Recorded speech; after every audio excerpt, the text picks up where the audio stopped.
अस्सलाम वालेकुम। हमना with ENG 201। आज का लेसन है आप लोगों का lesson number 29 proposal.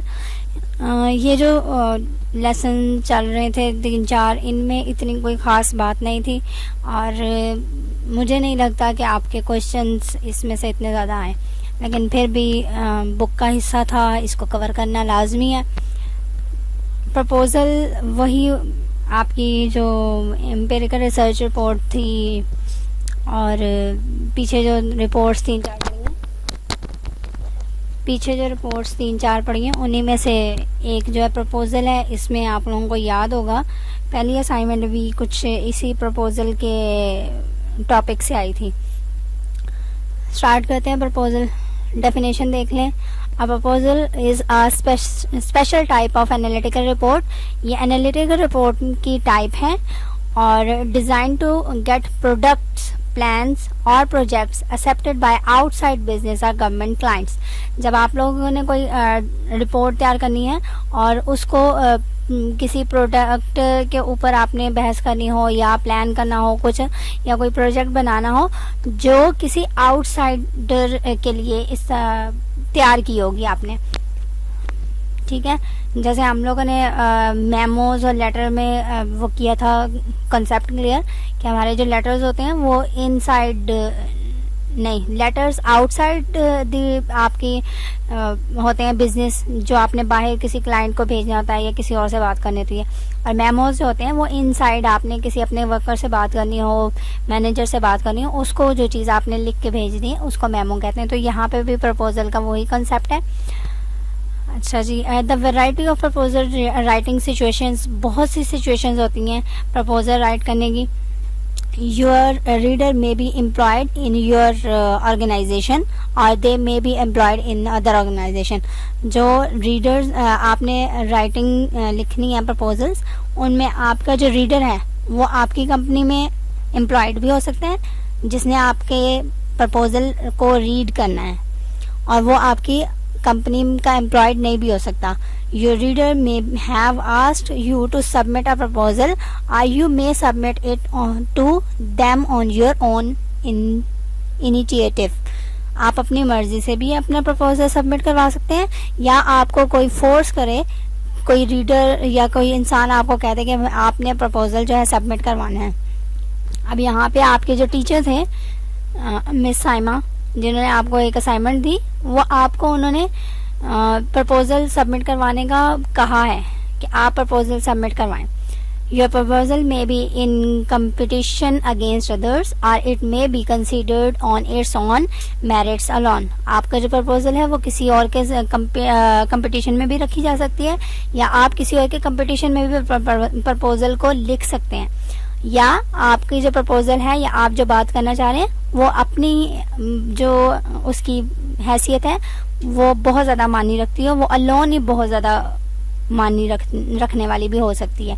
Your proposal may need to be approved by various people in your organisation before you submit it to your readers और you may submit it directly yourself. वही बात है कि आप वो प्रपोजल्स जो हैं अपनी ऑर्गेनाइजेशन में भी लिख सकते हैं, ऑर्गेनाइजेशन को या ऑर्गेनाइजेशन के बाहर जो लोग हैं उनको लिख सकते हैं। आपकी जो प्रपोजल है वो आपको कोई और कह भी सकता है कि लिख लो हमारी जगह, जैसे हम लोग असाइनमेंट्स का कहते हैं कि जी मेरी असाइनमेंट ज़रा सबमिट करवा देना, या आप खुद करवा लो। आपकी प्रपोजल जो है वो क्या पता किसी और की अगेंस्ट रखी जाए कंपटीशन में, या आपकी जो है असाइनमेंट या प्रपोजल जो है वो अकेली ही इतनी मानी रखते हो कि किसी और का कंपटीशन में आना मुश्किल हो। तो ये वाली बातें थी, इनको देख लीजिएगा। 1-2 एग्जाम्पल उन्होंने सिचुएशन दे दी हैं, दो मतलब जो ऊपर दो ये 4-5 बातें की हैं उन्हीं को सिचुएशन में रख के उन्होंने एग्जाम्पल का दे दिया आपको, इनको रीड कर लीजिएगा। प्रपोजल रीडर्स आर इन्वेस्टर्स, ये बात बहुत ज़्यादा इंपॉर्टेंट है। जाहिर बात है जिन्होंने आपका प्रपोजल रीड करना है, आप प्रपोजल क्या है, आपने उनको एक चीज़ का बताना है कि हाँ जी ये चीज़, मैं कहती हूँ कि मैंने अपना प्रोडक्ट जो है एक बनाया है और उसको जो है लोगों तक पहुंचाना है। तो मेरा क्या होगा बात करने का मकसद कि मैंने उनको उस प्रोडक्ट के बारे में इतना इन्फ्लुएंस करना है, इतना उनको अपनी तरफ लेके आना है कि वो मेरा प्रोडक्ट लें। तो जो रीडर्स हैं, यहाँ पे रीडर्स होंगे, वैसे तो लोग थे ना, जो लोग हैं वो इन्वेस्टर्स हैं, लेकिन आप लोग रिटन फॉर्म में प्रपोजल लिख रहे हैं, तो यहाँ पे रीडर्स जो हैं वो आपके इन्वेस्टर हैं। ये बात समझ आ गई होगी उम्मीद है। और नेक्स्ट जो है आपकी,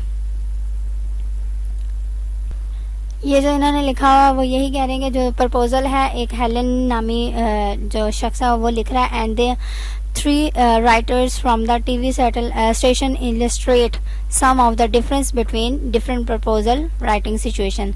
ठीक है, 3 उन्होंने राइटिंग सिचुएशन दे दी हैं, इनको पढ़ लीजिएगा। और जो है 2 हैं। Despite these differences, however, almost all proposal writing situations have 2 important features in common। 3 जो है सिचुएशन है, उनमें से 2 इंपॉर्टेंट फीचर जो है वो कॉमन होते हैं। In your proposal you ask decision makers to invest some resources. आपने क्या करना है अपने प्रपोजल में, आपने जो डिसीजन मेकर है, जिन्होंने कुछ डिसीजन लेना है, उनको क्या करना है, वो क्या कहते होते हैं, अपनी तरफ ना इतना माइल कर देना है कि वो इन्वेस्ट करें कुछ ना कुछ आपके प्रोडक्ट में, सच एज टाइम, मनी, जो भी चीज़ हो, so that the thing you propose can be done. क्यों इन्वेस्ट करेंगे? जाहिर बात है, जब वो कुछ ना कुछ इन्वेस्ट करेंगे, कुछ ना कुछ पैसा लगाएंगे, तो आपका जो प्रपोजल है वो डन हो जाएगा कि आप जो भी काम कर रहे हैं वो अच्छे से हो रहा है या होने जा रहा है। Your readers will make their investment decisions cautiously. They will be accurately aware that their resources are limited, that if they decide to invest in the purchase of project you propose, those resources will not be available for others use। उनको इतना आपने अपनी जो है ना proposal के तरफ mile कर देना है कि उनको ये पता हो कि अगर वो आपकी जो रिसोर्सेज वगैरह या जो भी प्रोडक्ट यूज़ कर रहे हैं उसके बाद कोई और जो है रिसोर्स अवेलेबल नहीं होगी यूज़ करने के लिए। The question readers asked most often, ये मैं बार बार 3-4 दफ़ा आपने मेरे जो है ना लेक्चर्स में बात सुनी होगी, वही चीज़ें हैं, वही बातें हैं जो क्वेश्चन पूछते हैं लोग। बस इसमें थोड़ा सा चेंज ये हो जाएगा कि आपकी कॉस्ट भी लगेगी, क्योंकि आप कुछ प्रपोज कर रहे हैं। जब प्रपोज कुछ करना है, कोई प्रोडक्ट देना है, किसी को कुछ करना है, तो उसमें उनकी कॉस्ट भी लगेगी, उनको प्रॉब्लम जो है वो भी बताना है, उनका सोल्यूशन भी बताना है, कैपेबिलिटी भी बतानी है कि उनमें कितनी कैपेबिलिटी है आपके प्रपोजल को एक्सेप्ट करने की। तो देख लें। But from situation to situation the question remains basically the same. आपकी जो पीछे एम्पिरिकल रिसर्च रिपोर्ट गुजरी है, मुझे नाम भूल गए आप, उनमें सिचुएशन जो है वो अगर थोड़ी सी चेंज हुई है, क्योंकि ये प्रपोजल का कुछ और मानी हो जाता है थोड़ा सा, रिमेन जो क्वेश्चन होते हैं वो बेसिकली एक जैसे रहते हैं।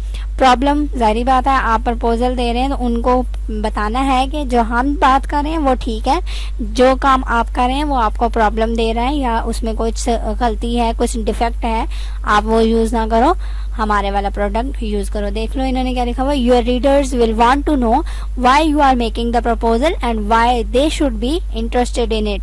वही बात है कि जो रीडर्स हैं, आप प्रपोजल लिख रहे हैं इसलिए रीडर्स का नाम यूज़ हो रहा है, वो ये जानना चाहते हैं कि आपने प्रपोजल क्यों लिखा है और उनके वो क्यों इंटरेस्ट ले आपके प्रपोजल में।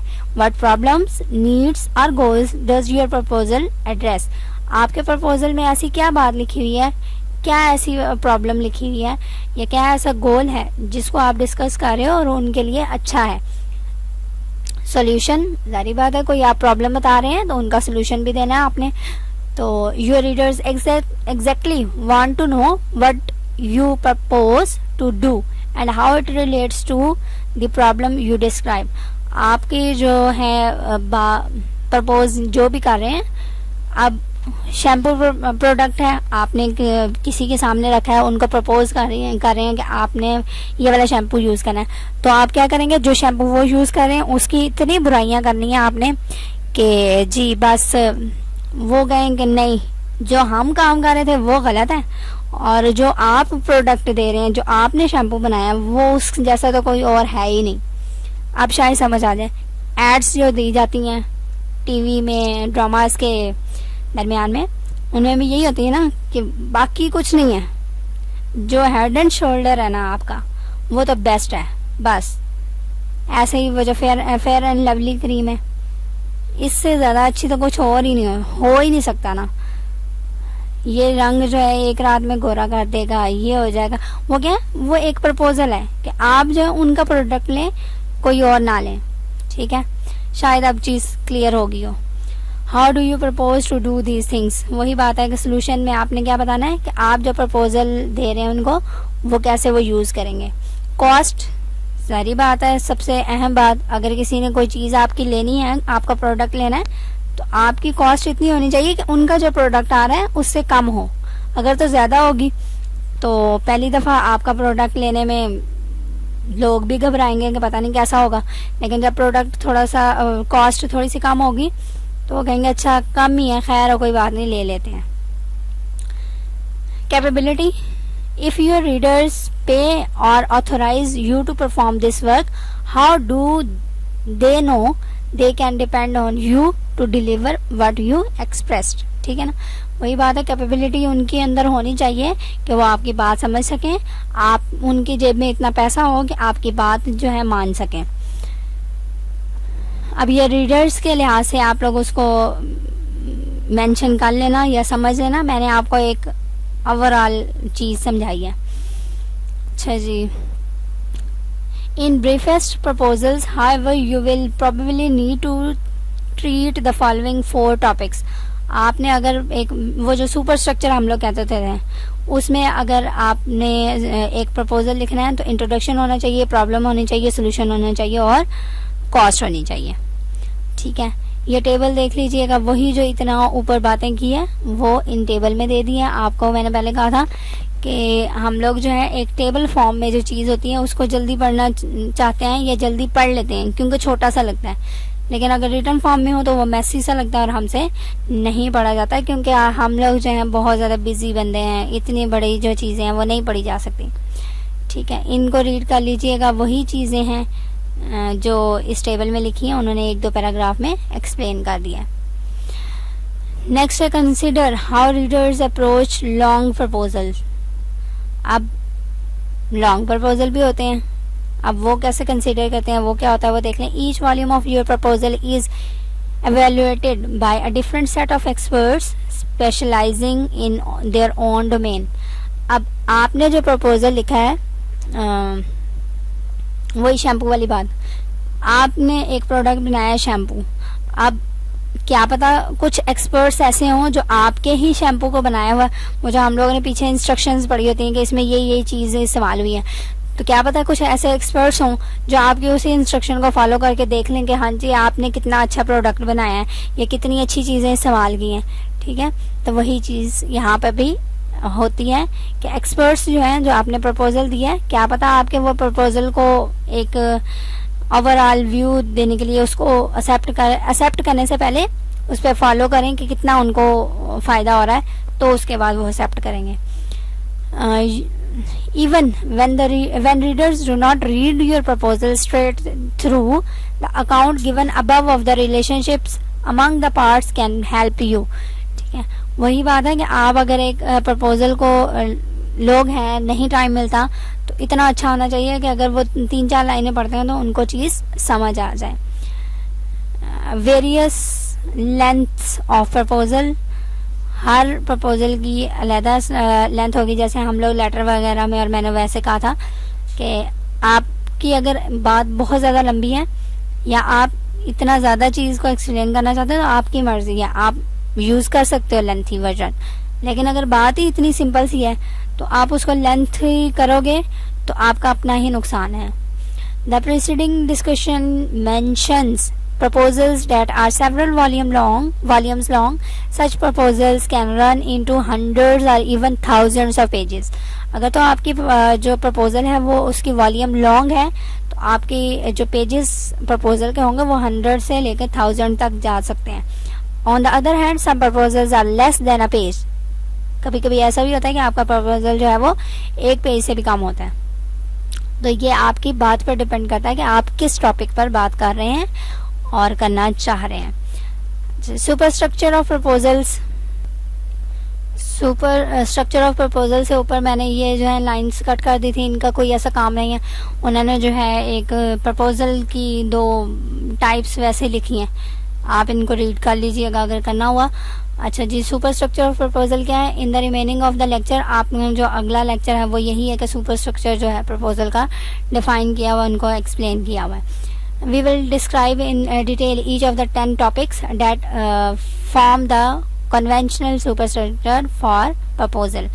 As you go along, keep in mind that the conventional superstructure represents only a general plan. ये आपका क्विज है, मैंने लिखे नहीं है, 1 मिनट लिख देती हूँ।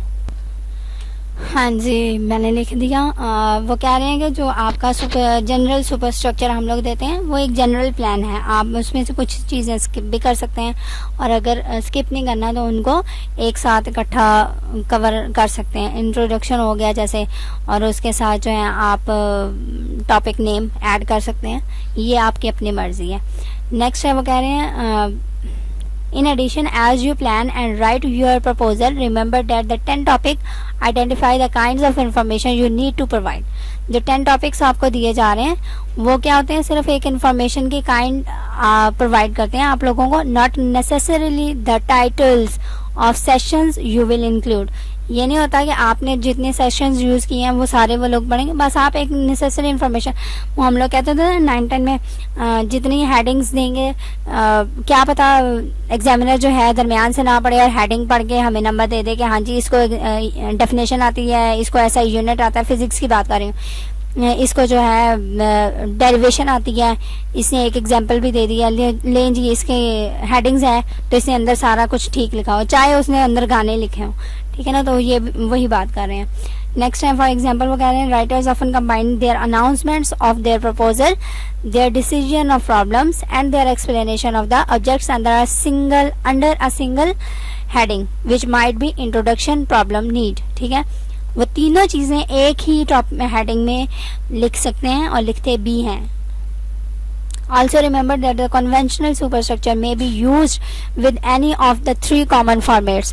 आपका क्वेश्चन आ गया, write the format of proposal that may be used. आपके जो लेटर्स का फॉर्मेट, प्रपोजल का जो फॉर्मेट होता है वो लेटर्स के में भी यूज होता है, आपके मेमोज में भी यूज होता है और बुक्स में भी यूज होता है।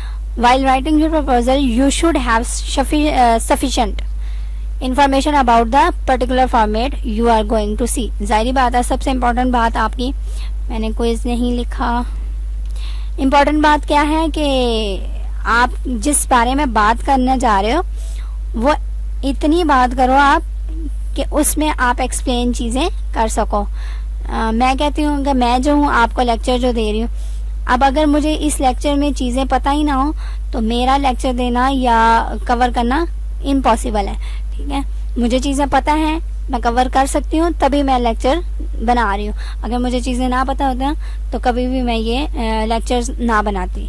नेक्स्ट है, वो कह रहे हैं इन प्रपोजल, मैंने इसको अंडरलाइन किया था, ऊपर से वाली लाइन भी थी। ठीक है, इंट्रोडक्शन है, वही जो मेन टॉपिक्स हैं इनको मैं जल्दी जल्दी कवर करूंगी, इतना टाइम नहीं लगाऊंगी। इंट्रोडक्शन में क्या होता है कि आपने बिगनिंग में बता देना होता है कि आप किस बारे में बात कर रहे हो। Tell your readers what you are writing about, वही बात मैंने बोल दी पहले। In a proposal this means announcing what you are proposing. लेकिन प्रपोजल में क्या होता है कि आप क्या प्रपोज कर रहे हो वो इंट्रोडक्शन में आएगा, ना कि आपने वो पीछे जो इंट्रोडक्शन आता था कि आपने क्यों लेटर या रिसर्च रिपोर्ट लिखी है। वो कह रहे हैं in proposals the introductory announcements vary considerably in length but are almost always very brief. ये आपकी एक थोड़ी सी इंपॉर्टेंट बात थी, इसको मैंने हाईलाइट कर दिया, देख लीजिएगा। प्रॉब्लम वही बात है, ऊपर मैंने बता दिया कि आप अगर अपना जो प्रोडक्ट है वो बेचना चाह रहे हैं तो लोगों को उनके जो चीज़ यूज़ कर रहे हैं उनमें प्रॉब्लम्स बतानी है कि आपकी जो चीज़ है वो उसमें ये कमी है, उसमें ये कमी, ये खासियत नहीं है जो हमारे प्रोडक्ट में है। इसको रीड कर लिएगा। प्रोडक्ट वही बात है कि आपने क्या करना है, you need to do the following 3 things. आपने 3 चीज़ें करनी है। Tell your readers how you reach your objectives, आपने अपने मकसद कैसे हासिल किए हैं, आपका जो प्रोडक्ट बना है वो कितनी मेहनत से बना है, ये क्या क्या चीज़ें लगाई हैं आपने और कितनी अच्छी हैं। Provide enough details to satisfy your reader, वही बात है कि आपने इतनी डिटेल उनको देनी है कि आपके रीडर्स जो हैं वो सेटिस्फाई हो जाएं। और explain the desirability of the product of your project. Method आपने बताना है कि आपने जो चीज़ प्रोड्यूस की है या प्रोडक्ट बनाया उसका मेथड क्या है, उसमें क्या क्या चीज़ें आपने यूज़ की हैं, रिसोर्सेज क्या है, स्केड्यूल क्या है उसका, और क्वालिफिकेशंस। ये अब क्वालिफिकेशंस क्यों आएगी, क्योंकि उनको पता होना चाहिए कि आप जो है शैम्पू बनाया है, आपको जो चीज़ें हैं आपने जो यूज़ की हैं शैम्पू बनाने के लिए उनका कुछ अता पता भी है कि नहीं है। ठीक है, तो जनरली केमिकल्स की बात करूँगी शैम्पू में। मैनेजमेंट आपकी कैसी है, और लास्ट में कॉस्ट कितनी है, सबसे इम्पोर्टेंट बात, क्योंकि लोग अक्सर जो हैं अगर आपकी तरफ माइल भी हो जाएं तो वो कह देते हैं कि नहीं या ये कॉस्ट बहुत ज़्यादा है इसकी, हम नहीं ले सकते, तो वहाँ पे रिफ्यूज़ कर देना, आपको भी दुख होता है और आपकी जो प्रोडक्ट है वो भी सेल नहीं होती, सेल नहीं होती, सेल नहीं सेल नहीं होती। अल्लाह हाफिज़, अपना ख्याल रखिएगा और अपने होने का एहसास तो दिला दिया करें ना, कम से कम। चलो लाइक नहीं करनी, आपको अच्छी वीडियो नहीं लगी, कुछ एक खामी बता दिया करेंगे इस वीडियो में या आपकी जो लेक्चर हैं उसमें ये खामी है उसको ठीक कर लें, चलो और कुछ नहीं तो खामियां ही बता दिया करें। अल्लाह हाफिज़।